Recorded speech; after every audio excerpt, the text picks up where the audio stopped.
Pemirsa, di tengah rezim suku bunga tinggi, Menteri Badan Usaha Milik Negara Erick Thohir mengusulkan bunga pinjaman atau kredit 0% untuk usaha mikro. Usulan Erick ini menjadi pembahasan Bank Indonesia yang pada saat ini terus juga memperhatikan kenaikan suku bunga bank-bank komersial.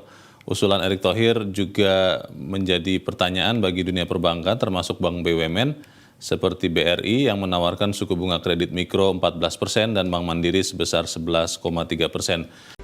Kembali di Metro hari ini, pemirsa, Kementerian Pertanian terus meningkatkan partisipasi petani untuk mengakses kredit usaha rakyat atau KUR. Kementan berharap dengan adanya KUR, petani Indonesia mampu mengembangkan sektor usahanya. Sorotan lainnya, dalam upaya mendorong penyaluran kredit perbankan kepada pelaku usaha mikro kecil menengah UMKM, Bank Indonesia tengah menyiapkan kebijakan rasio pembiayaan inklusif makroprudensial atau RPI. Bank Rakyat Indonesia akan menyalurkan kredit usaha rakyat senilai 270 triliun rupiah tahun ini.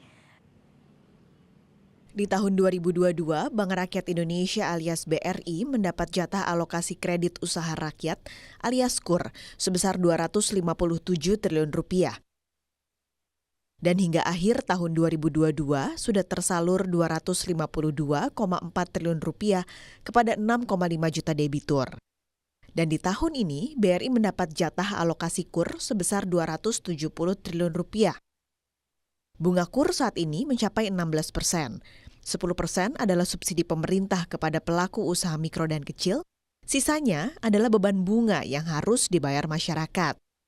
Namun, melihat penyaluran KUR BRI 2022 masih belum mencapai alokasi pemerintah, maka BRI akan mengkomunikasikan dengan para pemangku kepentingan agar alokasi KUR tahun ini dapat disesuaikan dengan kapasitas BRI. Berubahnya gimana? Berubah. Jadi kredit mikronya itu nggak se-eksis dulu, nggak. Udah kelihatan ya bahwa perkembangannya tuh kurang baik gitu. Namun Mikro itu tidak bisa dipukul rata di semua daerah karena apabila kredit mikro ini memang dikembalikan lagi kepada pemerintah daerah. kira apa sih tantangan? Kan kebanyakan itu pengennya kan nggak pengen rugi, maka UMKM tersebut tidak mau atau enggan. Indonesia ini seperti apa sih? KUR atau kredit usaha rakyat yang memang. Lembagaan seperti apa yang paling ideal untuk masyarakat Indonesia? Tidak ada agunan juga agar lebih. Yang tidak memberikan anggunan. Upaya dan kebijakan seperti apa? Perkreditan mikro di Indonesia ini salah satunya mungkin dengan di daerah apa yang dibutuhkan di pusat.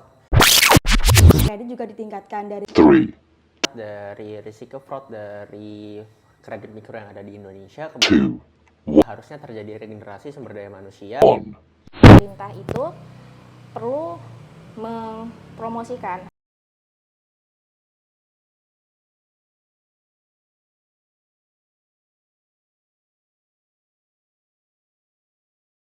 Halo guys, semuanya masih bersama kami di sini kelompok 4 paralel 1 mata kuliah pembiayaan agribisnis bersama saya Atika.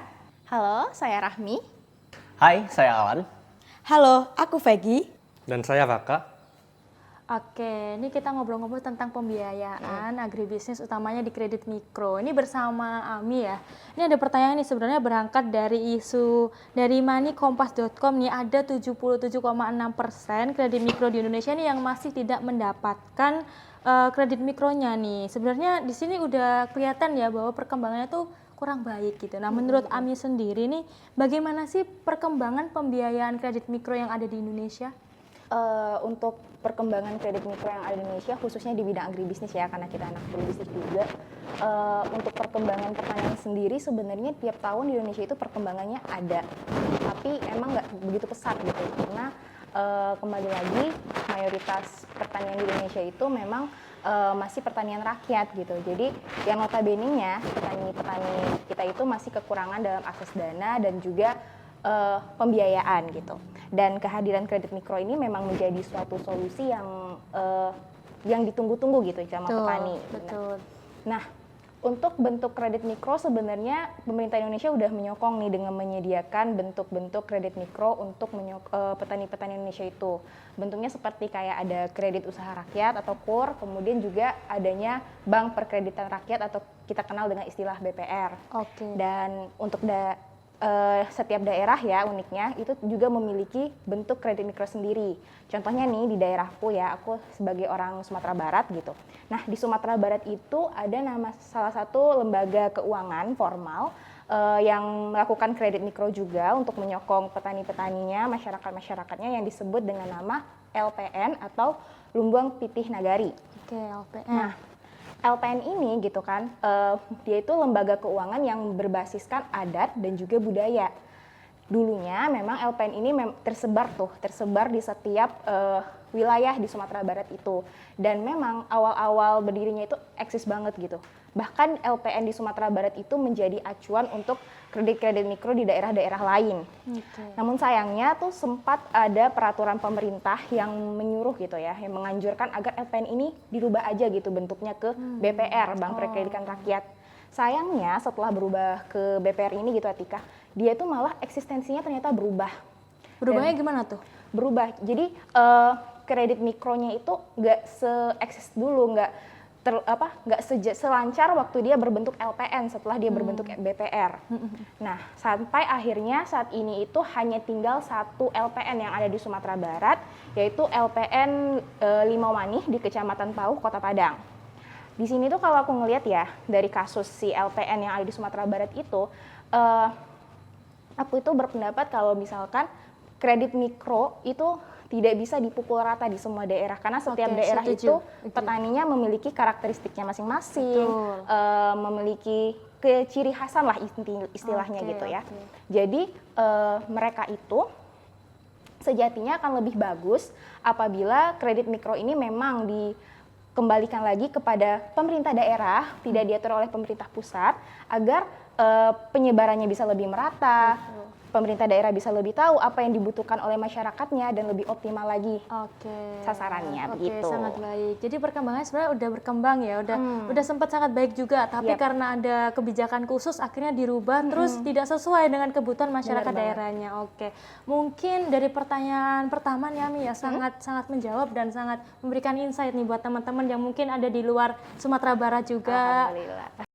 Menarik karena tadi kita sudah berbicara tentang perkembangan nih, selanjutnya kira-kira apa sih tantangan untuk kredit mikro yang ada di Indonesia? Di sini sudah ada Vegi, mungkin menurut Vegi apa sih tantangan kredit mikro yang ada di Indonesia terutama di bidang pertanian? Silakan. Baik, dari tantangan dan permasalahan UMKM terutama di kredit mikronya itu dari segi kreditur kan perbankan ya di sini. Konteksnya dari sudut pandang aku. Nah itu perbankan kebanyakan itu pengennya kan nggak pengen rugi.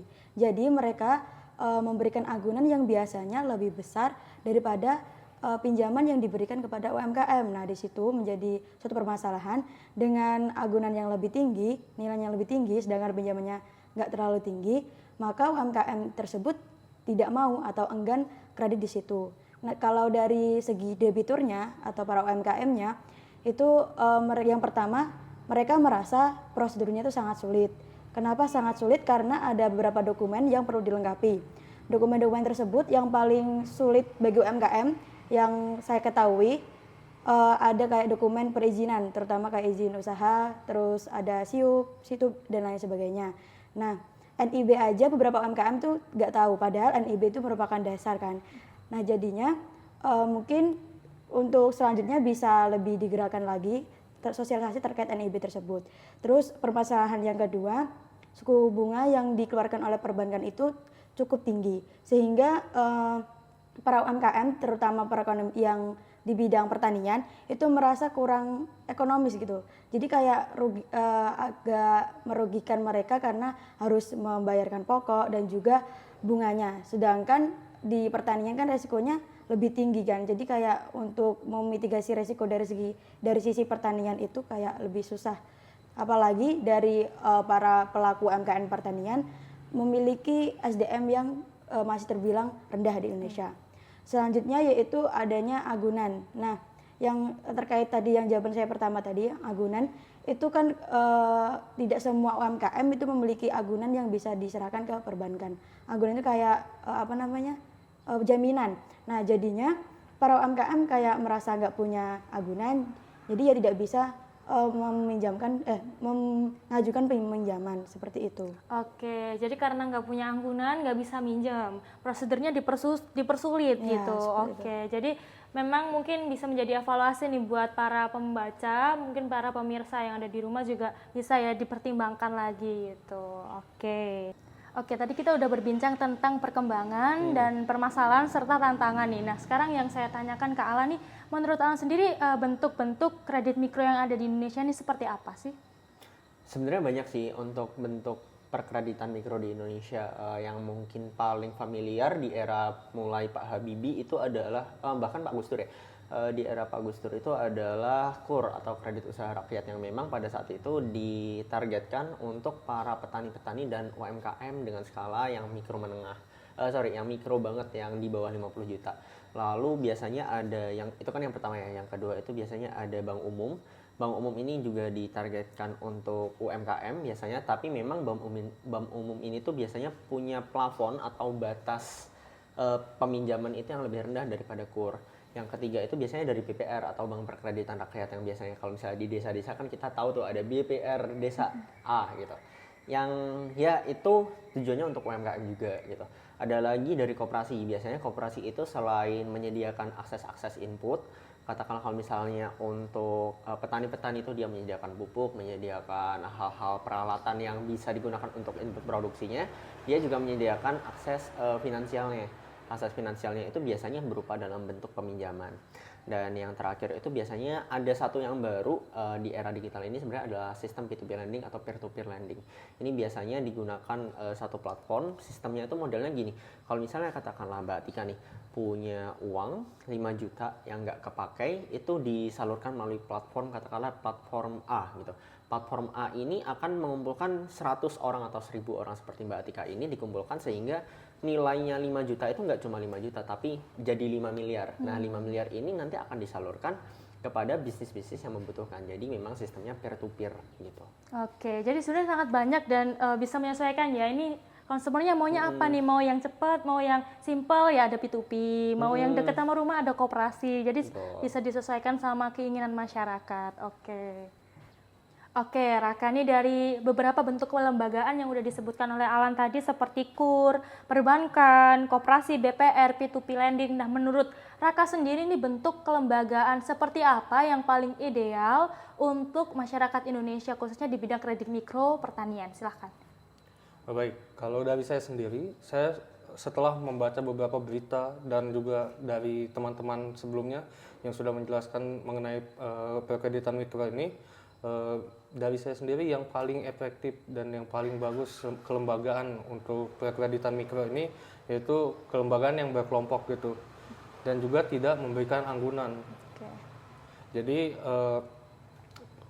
pembiayaan ini nanti menghimpun sebagian besar petani atau yang bergerak di bidang agribisnis, orang-orang yang memang usahanya mikro, ultra mikro gitu, untuk diajukan pinjaman untuk pendanaan, serta tidak ada agunan juga agar lebih beban yang mereka beban mereka itu lebih ringan. Oke, berarti ada 3 ya kriterianya teman-teman ya. Yang pertama yang mudah diakses, terus yang tidak memberikan anggunan, dan yang terakhir tadi ini ya cepat gitu ya, yang berkelompok. Yang berkelompok. Mungkin itu ya. Terima kasih untuk Raka jawabannya. Oke, jadi teman-teman kita kan tadi sudah banyak nih membahas tentang perkembangan, masalah, bahkan udah bercerita dari masing-masing daerahnya tentang kredit mikro yang ada di Indonesia. Sekarang yuk kita simak apa sih menurut mereka upaya dan kebijakan seperti apa yang bisa membantu kredit mikro di Indonesia ini agar lebih berkembang. Baik, terima kasih Atika atas pertanyaannya. Mungkin dari pertanyaan tadi, bagaimana cara meningkatkan perkreditan mikro di Indonesia ini, salah satunya mungkin dengan menyamakan kebijakan dari pusat sampai daerah gitu. Menyamakan di sini maksudnya itu setara gitu, apa yang dibutuhkan di daerah, apa yang dibutuhkan di pusat. Jadi seperti tadi disampaikan pada sesi sebelumnya, kebijakan pusat dan daerah itu terkadang berbeda-beda, sehingga nanti ada ketimpangan-ketimpangan seperti itu. Jadi kita harus melihat juga kebutuhan-kebutuhan yang dibutuhkan di setiap daerah, itu seperti bagaimana. Menurut saya upaya yang perlu ditingkatkan sebenarnya yang pernah saya baca ya, kebijakan yang dikeluarkan oleh pemerintah sekarang cukup bisa melengkapi gitu. Yang pertama, setahu saya suku bunga di perbankan udah mulai diturunin 1%, itu untuk KUR. Terus kemudian plafon kredit juga ditingkatkan dari 140 triliun di tahun 2020 udah mencapai 190, dan demi tahun itu bakal ditingkatin lagi, target 2024 itu sampai 350 triliun. Kemudian yang ketiga itu KUR mikronya itu juga bakal ditingkatin 25 juta sampai 50 juta. Nah, menurut saya kebijakan pemerintah itu juga cukup bisa menjadi upaya yang baik bagi kita semua, terutama UMKM pertanian. Oke, kalau misalnya kita lihat dari risiko fraud dari kredit mikro yang ada di Indonesia, kebanyakan itu memang penyalahgunaan dari akses kredit mikro di Indonesia itu bersumber dari sumber daya manusianya itu sendiri.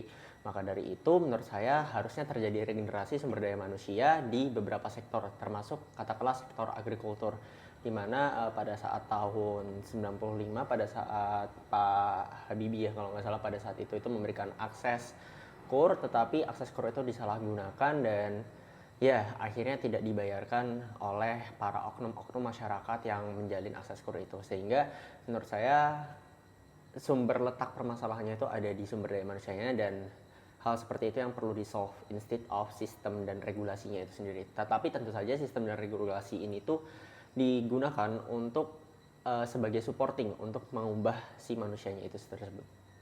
Oke, kalau ditanya tentang upaya, mungkin jawaban saya tidak jauh berbeda ya dengan teman-teman sebelumnya. Intinya itu untuk meningkatkan kredit mikro yang ada di Indonesia itu, pemerintah harus menyiapkan lingkungan yang memang kondusif untuk perkembangan dari kredit mikro itu sendiri. Dan jika saran dari saya untuk kebijakan kepada yang bisa diterapkan oleh pemerintah, di mana pemerintah itu perlu mempromosikan atau mengajak kepada lembaga-lembaga kredit mikro yang ada di daerah untuk menerapkan adat dan budaya sebagai landasan berdirinya kredit mikro di daerah mereka, sehingga tercapainya sasaran yang tepat dalam penyaluran kredit mikro itu sendiri. Jadi tadi guys, podcast dari kelompok kami semoga bermanfaat bagi pemirsa semua. AGB, Growing the Future. Dadah.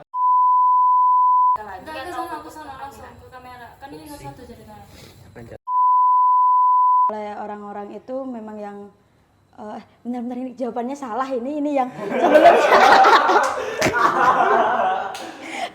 aduh, aku deg-degan banget ya. Ini bisa masuk behind the scene. Tolong Dani yang memberikan bimbingan dan